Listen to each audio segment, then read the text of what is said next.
Gimana ceritanya sebuah keajaiban ekonomi bisa hancur lebur? Hari ini kita bakal bedah tuntas kisah nyata di balik salah satu crash ekonomi paling gede dalam sejarah modern, gelembung ekonomi Jepang. Kebanyakan orang mikirnya gini nih, gelembung ekonomi Jepang itu ya kayak balon. Makin gede, terus duar, pecah sendiri. Tapi emang sesimpel itu ceritanya? Kenyataannya, nggak gitu. Gelembung itu nggak pecah sendiri, tapi dipecahin. Ada yang sengaja nusuk balon itu. Ini bukan bencana alam, ini tuh keruntuhan yang disengaja. Yuk, kita cari tahu siapa dalangnya. Oke, kita mundur dulu ke awal mulanya. Anehnya, akar masalahnya ini bukan dari lantai bursa yang heboh, tapi justru dari ruang rapat para politisi. Semuanya itu berawal dari Plaza Accord tahun 1985. Coba bayangin, eksportir Jepang itu lagi kelimpungan karena yennya kemahalan. Nah, buat nyelamatin mereka, pemerintah sama Bank Sentral Jepang ibaratnya ngeguyur seluruh ekonomi pakai uang murah, banjir uang di mana-mana. Kondisi ini, wah, udah kayak nyiram bensin ke api spekulasi. Suku bunga rendah banget, hampir nol. Mau pinjem duit, gampang banget. Tiba-tiba, semua orang ngerasa investasi di properti dan saham itu tiket emas buat jadi kaya raya. Nah, ini pertanyaan pentingnya nih. Pas harga-harga udah naik gila-gilaan, kenapa nggak ada yang nginjek rem dari awal? Kenapa dibiarin aja?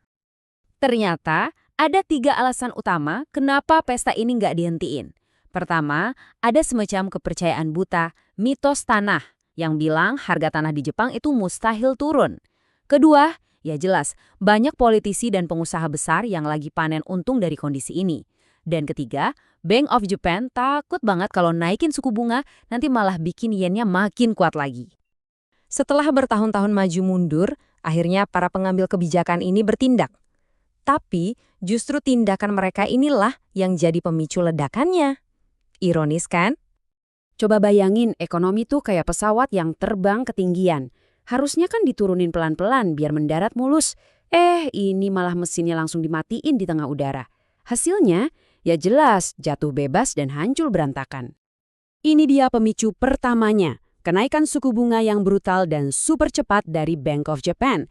Cuma dalam setahun lebih dikit, suku bunga dilipat gandain dari 2,5% jadi 6%. Itu gila. Bayangin aja cicilan utang Anda tiba-tiba naik lebih dari 2 kali lipat dalam sekejap. Langkah ini langsung memicu reaksi berantai yang mematikan. Pinjaman jadi super mahal, pembeli properti dan saham langsung hilang, harga aset anjlok, dan bank-bank jadi panik. Mereka langsung ngerem ngasih pinjaman. Wah, ini benar-benar spiral kematian.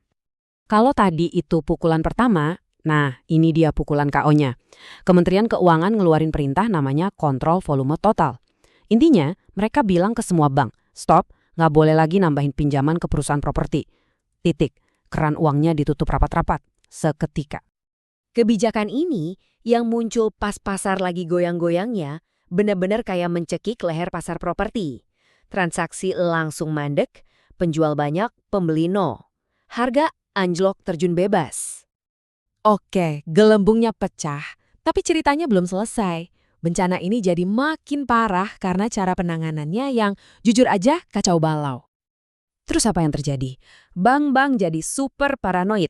Mereka stop ngasih pinjaman baru dan malah nagih utang yang ada secara agresif. Akibatnya, banyak perusahaan bangkrut. Parahnya lagi, mereka semua nyembunyiin kerugian raksasa mereka, pura-pura sehat. Sementara itu, pemerintahnya lamban banget ngambil tindakan. Kombinasi ini benar-benar bikin lukanya makin dalam. Ini tuh bukan sekedar resesi biasa. Keruntuhan ini secara fundamental mengubah DNA ekonomi Jepang. Dan efeknya masih kita rasakan sampai sekarang. Terus kenapa kita harus repot-repot ngomongin kejadian 30 tahun lalu? Apa pentingnya buat kita sekarang? Penting banget karena gema dari keruntuhan ini yang membentuk ekonomi Jepang modern. Inilah asal-muasalnya kenapa bank-bank Jepang jadi super hati-hati dan takut ambil risiko. Kenapa perusahaannya lebih milih numpuk duit cash daripada investasi buat tumbuh. Dan yang paling parah, kenapa gaji para pekerjanya nggak naik-naik selama puluhan tahun? Jadi, kesimpulannya Jelas banget ya. Ini bukan nasib sial atau siklus ekonomi biasa. Ini adalah sebuah reaksi berantai dari serangkaian kegagalan kebijakan. Kesalahan fatal yang satu memicu kesalahan fatal berikutnya, yang akhirnya menciptakan krisis dan stagnasi puluhan tahun. Jadi, gelembung ekonomi Jepang itu nggak pecah sendiri. Gelembung itu dipecahkan oleh serangkaian keputusan keliru yang sebetulnya bisa dihindari. Dan ini pelajaran paling pentingnya. Di balik semua data dan grafik ekonomi yang rumit, selalu ada keputusan manusia. Dan memahami keputusan-keputusan itulah kunci supaya kita tidak mengulangi sejarah yang sama.